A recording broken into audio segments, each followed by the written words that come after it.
Good evening team members. So எக்ஸாக்டாக சொல்லணும்னா நான் ஆல்ரெடி சொல்லியிருக்கேன், இதுக்கு முன்னாடி ஆடியோவில் சொல்லியிருக்கேன் நான்.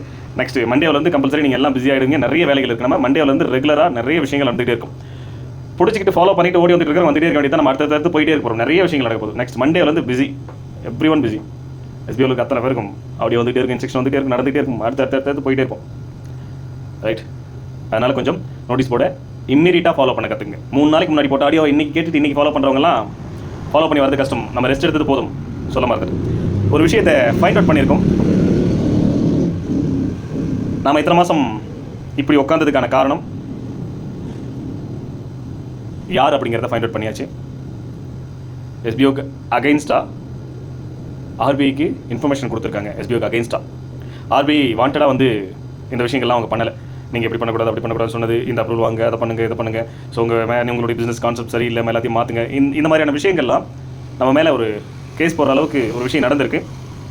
எங்களுக்கு இப்போ தான் தெரிய வந்திருக்கு. யார் பண்ணாங்கன்றதை எவிடன்ஸோடு எடுத்திருக்கோம். கூடிய சீக்கிரம் அதையும் இன்ஃபார்ம் பண்ணுறேன். அது யார், இத்தனை லட்சம் பேரும் இத்தனை மாதமாக பாதிக்கப்பட்டதுக்கு ஒரு குறிப்பிட்ட ஒரு ஆர்கனைசேஷன். கூடிய சீக்கிரம் அதை பற்றி நான் சொல்கிறேன். Okay, thank you.